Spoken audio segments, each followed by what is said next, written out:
This Choircast podcast is brought to you by The Collective. At The Collective, we believe that justice isn't optional, it's actually sacred. That's why we're building a growing library of progressive resources, connecting you with queer and Black-owned businesses, linking to books that challenge the status quo, and delivering content that empowers you to resist fascism with clarity and compassion. So join the movement. Support the mission. Visit The Collective, that's QUOLLECTIVE.com, The Collective, to learn more and get involved.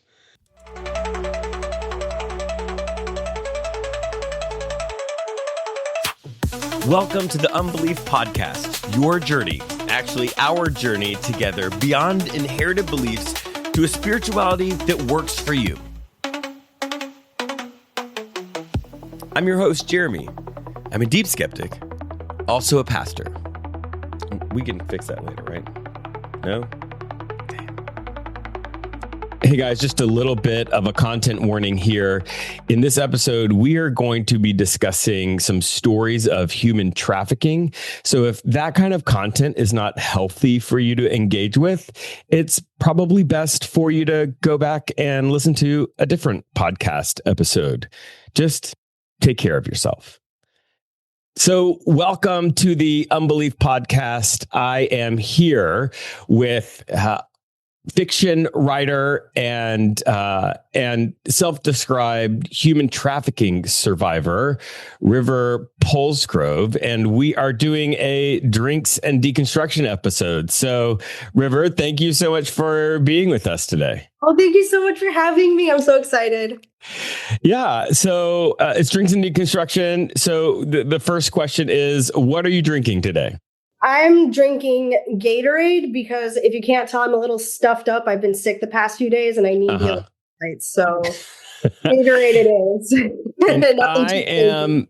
I'm drinking Office coffee with Splenda, and they just started having cold foam from a can that you can put in it, and it is everything. It's from Trader Joe's.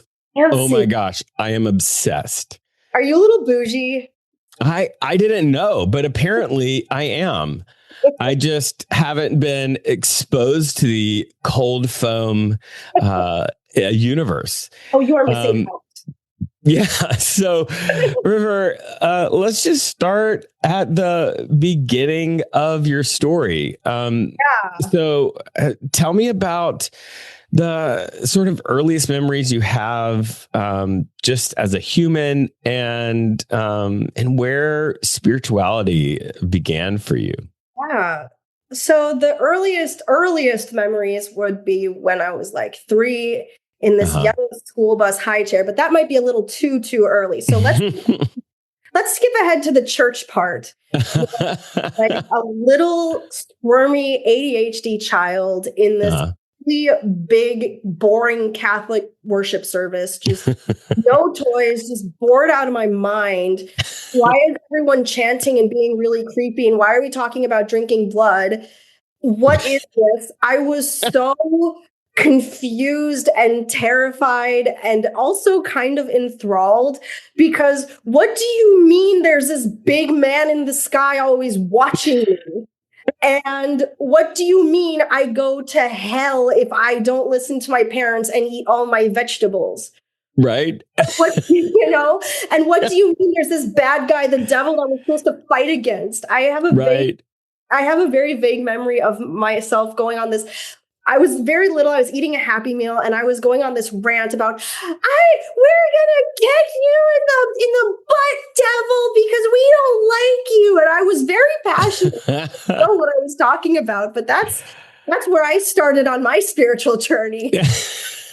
And, it's so funny to me when we talk about having kids involved in this experience that talks about all of these very metaphorical, very complicated ideas, because like you said, it starts you off with this general confused orientation towards religion and spirituality. And for some people, a lot of fear and anxiety because, either they're trying to instill fear and anxiety, or the confusion is just it produces this fear because they're not understanding exactly what is being communicated. Oh, absolutely. And also I'm neurospicy. I probably have autism. I've been diagnosed with ADHD. So I take a lot of things very literally. As a child, I really like it was so confusing to have these like metaphors on one hand that everyone kind of just assumed we knew were metaphors, but then on the other hand, some of it was literal. And then like with the different how beliefs are so individualized, some people thought some metaphors were real and some people thought the literal was the metaphor, and I couldn't pick it apart. So I just was like, it's all literal. It's all literal. It all happened. It's all literal. Bible's 100% historically accurate. I don't even know anymore, but we're going. We're going with that. So where does your story go from there? So I got really curious about religion in around, I'd say, middle school and high school. I went to Lutheran school, Lutheran private school, and I was introduced to a different flavor of Christianity with the Lutherans, and I didn't know how to feel about it. I felt like defensive, like I'm on my team. Like, this is my team. Like, I'm a Catholic. I'm supposed to wear opposite teams. Why am I? It was very polarizing to me. And the other thing too about this was with the trafficking. I'm going to talk a little bit about how this also played a role in my religion.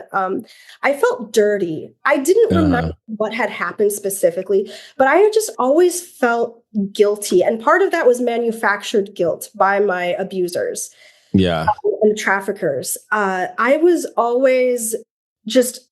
walking around with such a weight of guilt. That was never really mine to begin with. I was always called promiscuous as a child, and people were selling me. I wasn't promiscuous as a child. I was literally just being sold, and I didn't understand what was happening. So, when I was at that wedding and I was doing that weird seductive dance at like 13, I was just doing what I was told to do on camera. Right. Okay. So let's pause there. A seductive dance when you're 12 years old, like obviously there's something that brought you to that place, right? Absolutely. When did that all start?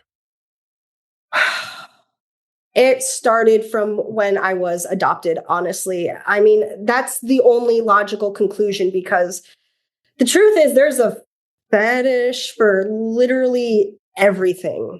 And So we're talking elementary school? We're talking like toddler. Oh, wow. Gosh. Toddler. I don't know if this part's going to make the cut, but sometimes there were themed videos for certain holidays, like Easter. And so I'm just going to leave that to the rest to the imagination. Yeah. But that's the kind of thing I'm talking about with this, the level of depravity that these people engaged with. And just, again, just how dirty and awful I was feeling. I felt like and again, you don't have to share any details that you don't want to share. So, please don't feel any pressure in that way. But you said videos. So what happened? What was going on? So I would go to a few different things. One were sleepovers at extended family members' houses. Okay. Where there was video equipment, professional video equipment, lighting and photography, because there were connections to Hollywood. I'm not going to say what connections, but there were connections to Hollywood. One of them was employed in that industry. So there was a lot of professional stuff down there where we would do shoots. And then there was also times where I would be taken to clients' houses. I remember I remember one very specific one that just always, he was very old. He's probably dead, but right. taken there. And I don't really remember what else happened, but I remember how I felt. I remember this sick, nauseated, twisting feeling in my tummy and just numbness. Like I was being pulled behind this veil and watching something horrible happen through this like blurry curtain. Like that's the best way I can describe that. And then there were some trips that I have been having some vague memories of where I'd be taken to these like parties, you know, passed around. There were games played that weren't really games, and it was really scary. And it's one of those things where I just felt so alone, but there was a weird reassurance from the grown-ups where they're like, you're fine, you're fine, you're fine. Or sometimes there would be some cruel taunting. Like it was so back and forth. What do you mean by cruel taunting? Like, oh, you like that, don't you, little girl? It was disgusting. Like these people were depraved in the worst way. So I was carrying that through my spiritual journey and hearing how doing these things that were like were an abomination to God. I had personally hurt several people. I felt like I'd personally harmed God. And I didn't even remember how I was made to be this dirty yet, because I thought I was still a virgin. I wasn't.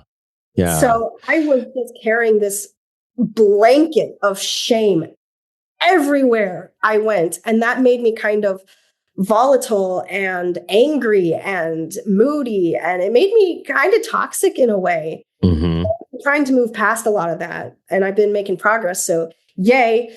But also like it never should have been this way. Yeah. And you said you didn't remember all of that. You know, I think what you're referring to is what's called dissociative amnesia, right? Yes. And so you, as a preteen and teen, you had this deep feeling of being dirty, that you had harmed other people, but you didn't remember any of it or all of it, like some of it, like, yeah. I didn't really remember any of it going through this.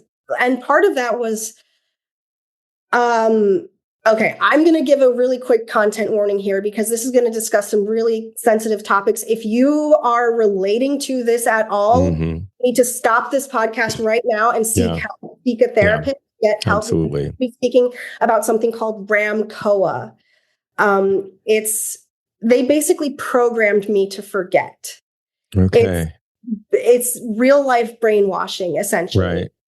Right.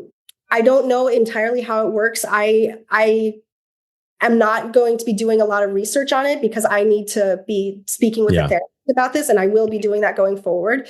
Yeah. But given everything that's been happening, we do believe that what happened to me was mind control, brainwashing, RAMCOA, very intentional. We wanted this person to forget this. We wanted them to not remember. So they know how to do that. And as I've aged, as I've gotten out of that, as kind of the brainwashing has been working its way out of my system and healing has happened, that's when the memories come back, because that's when it's safe to do so. And that's what happens with dissociative amnesia.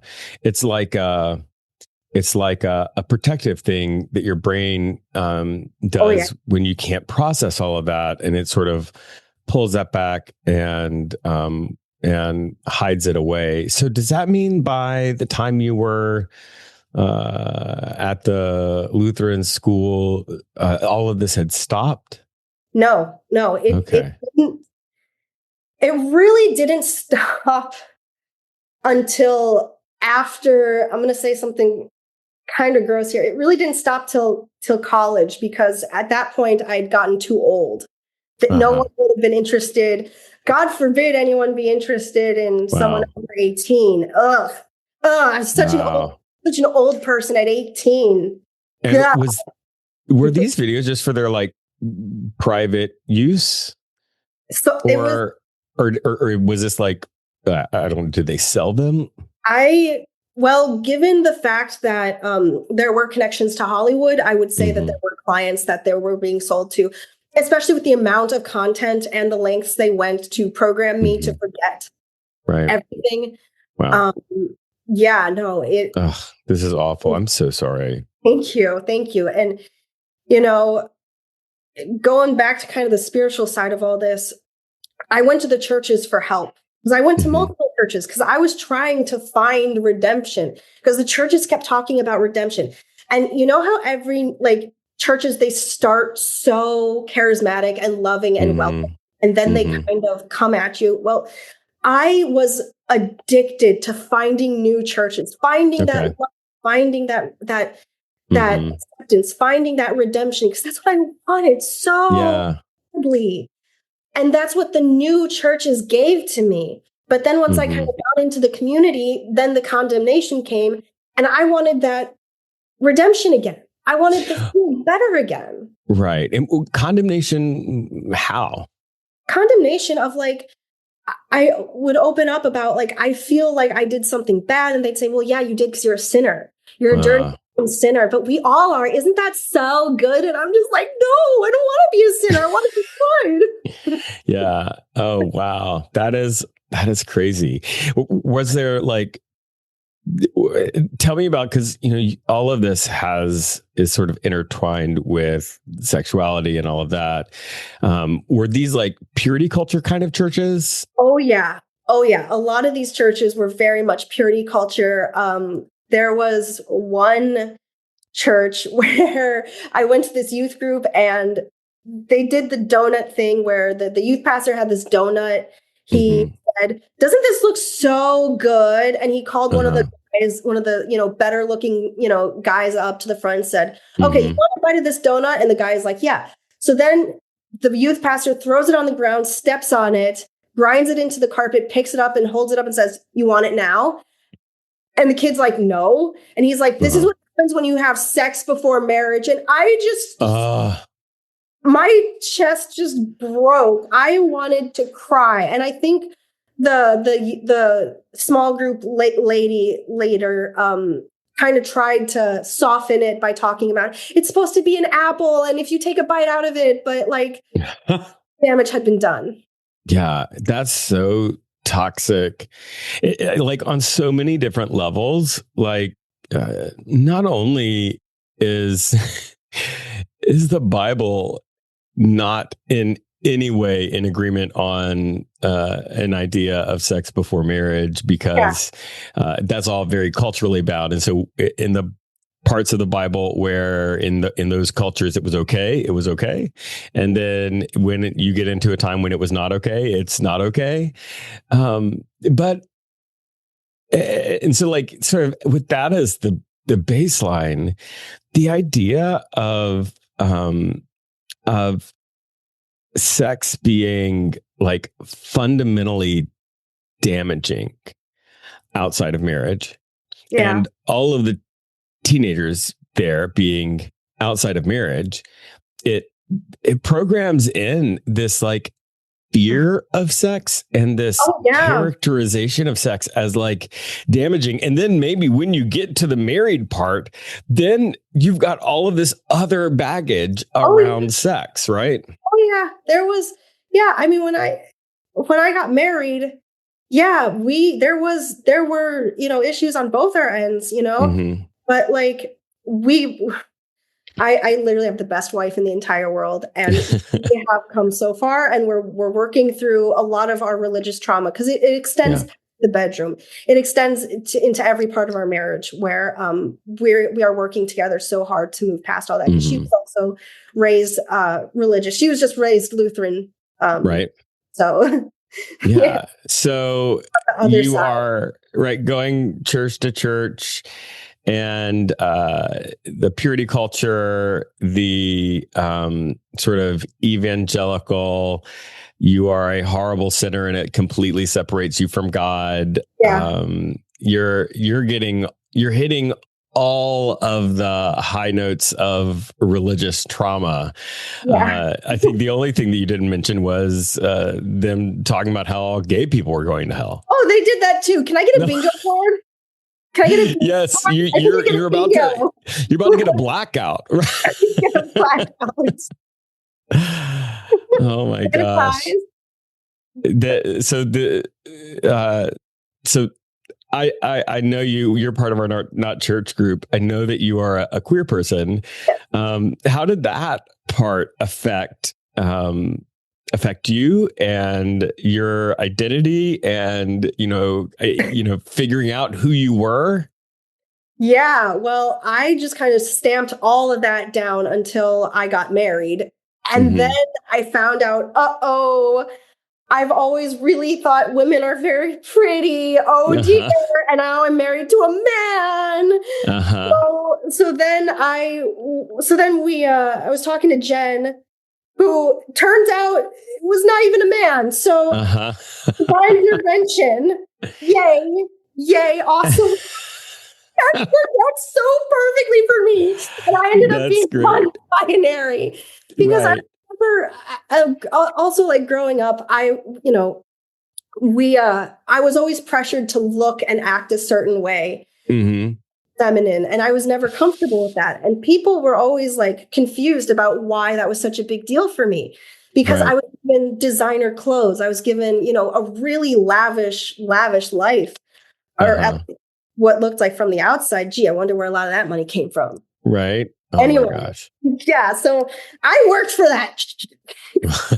I have to have a dark sense of humor about this, or else I will go back into psychosis. Anyway, yes, I am also a survivor, and I totally respect the dark humor, because like it's when you've been in those kinds of dark places, it's part of coping. It's part of healing.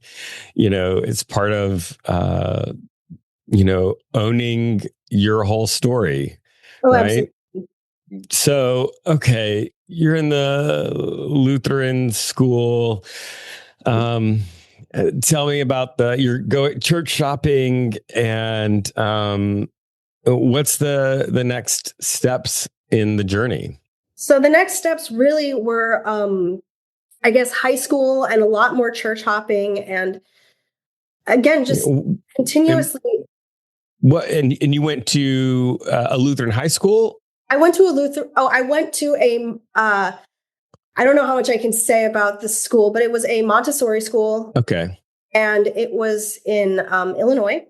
And this school was run by a man who is not safe for children. And some beliefs that were aligned with a certain party that was very popular in Germany in a very history. Oh my gosh. So you had a Nazi predator as the person running the school. Yes, he owned the school. Family owned the school. Yeah. And it's still open, so that's fun. Oh wow. And that's awful. It is awful. And it's one of those things where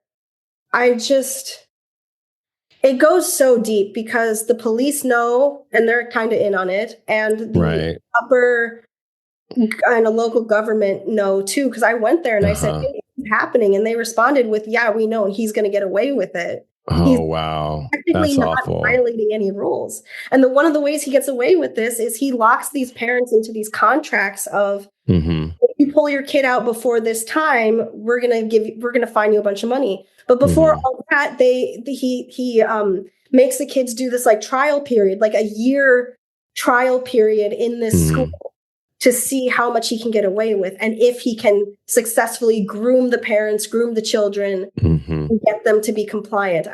So we've seen a lot of people come and go that first year, that first trial year, when they And but for the ones who stayed, a lot of the parents were clearly very mentally unstable. Yeah. They were not well at all. And you know, it was a lot of very conservative parents as well. Extreme views. There were a few more liberal parents there, but they were always butting heads, but they couldn't really leave because of the contracts that he locked them into and the constant threats of legal action against them and the student, like just constantly just threatening us. That was your experience, or maybe I should ask, like, so what was your experience there? Yeah. So my experience there was I wanted to leave the school and I couldn't. And part of that was because of the contract. And part of that was because everyone, doctors included, convinced me if you leave, they will withhold your transcripts. You will have to redo high school now. As someone who has a lot of learning disabilities, redoing high school felt like a death sentence. Right. Because I got bad grades and I was always punished for that so severely. And so spiritually, what was happening in high school? I was a fanatic, honestly. Yeah. I was a religious fanatic. I wanted to prove myself to God, to Jesus. And also I wanted to prove myself to myself that I wasn't this horrible, broken, awful person. But the way I went about a lot of this stuff was so toxic. And I became like really fanatical, really obsessive, and extremely intolerant. But like in the back of my mind, I did kind of like wonder, like, why are we hating these groups of people? Like I was very confused. Like I kind of went along anyway. And it wasn't until college that I started to kind of really, really push back hard against some of this stuff. And part of that, I think, was because the abuse was winding down. Because again, I was too old at that point. Oh my God. Desirable to these creeps. Okay, so you're in college. You said it sounds like things are starting to crumble as far as some of those religious beliefs. Do you remember where that started? Like, what was the first chink in the armor? I think it really started when I got into these camp, like I went to community college and there were these campus Christian clubs.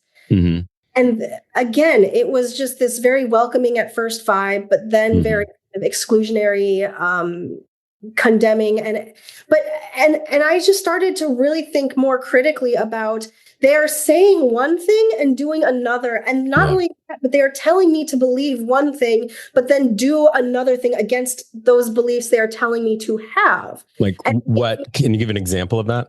Love everyone, but tell gay people they're going to hell and make them feel really bad about themselves. Conviction. That's so important. Give them conviction. Right. Yeah. So it starts unraveling. And what does spirituality look like for you then? Well, it looked like a lot of just anger at Jesus and God. And I asked, like, I needed space. And the other thing too is that I was also starting to meet more queer people. And I learned that they were so nice. They weren't these scary monsters. Like, why are we being mean to these sweet little babies? They're just nice people. I felt better when I was in queer spaces than when I was in Christian spaces. And then the Christians told me to not believe that because they're trying to deceive me. And I was like, okay, hold up. No, I need to rethink all of this because I think I could be wrong. Right. It was really scary for me to be wrong about something. And I think that's scary for a lot of people. But the other kind of exciting thing is I got to be wrong about something and I got to learn something new. I got to learn and I got to change. And I got to create something new out of that. A new me, a new identity. And that is the crux of this story. It's a resurrection redemption story. And I got to create my own resurrection redemption story. And That's wonderful. The highest honor that and now I don't know what I am. So tell me about right now, right? Yeah. So where are you right now?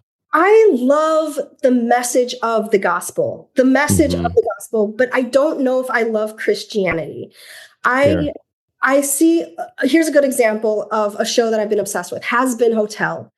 I don't know if you've seen this, but the whole thing is about redemption, and it's got a very Christian message, even though the main protagonist is literally the Lucifer Morningstar's daughter. You know, like it's so, but it does have that, I think, gospel message. That is what I love. And I see this recurring in these different contexts in fiction, in other religions. And that is the core of what I believe. And that is the core of what I love. I think it's something that extends so far beyond Christianity and extends beyond religion. And I think it's something that is so desired by everyone, to be loved, accepted, and forgiven, because we all know we're fuck ups, but that's kind of okay. And being able to accept our flaws, our failures, and our talents and skills and good things about ourselves, that's hard, but it's important. I think it's an important message that the Bible really speaks to, the Gospels speak to specifically in Jesus' message. So that's what I'm at right now on my journey. And you are, as part of that journey, because I hear you, and I feel like a lot of people in that place who grew up in that system, you get to this place where you're like, I don't really know who I am. I know I believe this one thing, and it can feel confusing and isolating, because a lot of the people and systems that you would normally go to process that is places that you go to process that are not okay, right? You can't express those kinds of questions and doubts, but at the same time, I feel like that's something that's really needed. And I think one of the things that I love is that you're part of our Not Church spiritual community. Tell me about your experience with Not Church. Oh, it has been shockingly good. I kind of started out like a little, like really skeptical, and I kind of had to take a few steps back, but then like I was able to kind of come back and try it again. And it's really good. Like you gotta just give it a minute. And also I'm really weird about like socializing. So it also might just be a good thing, but it's and this is a community of people who like genuinely care about each other, which is really rare. And you can tell it's a lot of people who are actively questioning, asking good questions. I don't have any answers, but I love reading the questions and I love reading these discussions. And it's such a positive, encouraging, loving, accepting community. And it's a safe space, really. I'd love to hear the way you've experienced the questioning, because I think a lot of times in our culture, when people are discussing things like spirituality or politics or whatever, with people who have different viewpoints, it turns into an argument and entrenchment and like demonizing the other. What has been your experience? Because the discussions in there are among people who very much disagree with each other. Oh my God, yes. Right? But everyone's so curious. It's not an argument. Everyone's just curious and they want to know. And it's like everyone's on the same team trying to get to a really good answer. And even if they might not agree on the answer, they're still trying. Yeah. And it's so beautiful to see. Like, honestly, I wish that's what politics was. I wish like politics could learn a lot from Not a Church. A lot of people could learn a lot of things from Not a Church. If you're listening to this, please go sign up for Not a Church right now. Yeah. I'm there. I'll say hi to you. I'll be nice. It'll be nice. Yeah. And I would say if somebody's interested, you go to patreon.com/skepticpastor. A lot of us in there have religious trauma around being manipulated out of money by churches. Yes. River is holding up their hand. Yes. And so instead of asking for donations. It's just $3 a month. And if you pay $3 a month, you get in. And if it doesn't work for you, just stop paying. And of course, if you can't swing $3 a month, I totally get that. We are not going to preference people with expendable income for spiritual community. And so if you find me on any of the social media places, you can just DM me and I'll get you in for free. Oh, can I add something real quick? Yeah, go ahead. He's actually serious about this. I know a lot of people say it's not about the money. Jeremy's actually serious about this. This is one of the things that I really like about him. He is not in this for the money. So yeah, do not be afraid to ask him to get in for free. He's super chill. He's really nice. Just do it. Just ask. Just come hang out with us, please. Thank you so much. I appreciate that. Okay, so if you have to think about your journey from that early confused little girl about drinking blood all the way up till now, right? It's a trajectory, right? Can you imagine what you think might be the step ahead? Where are you going from here? I honestly can't, because I think it's going to be something really, really eclectic.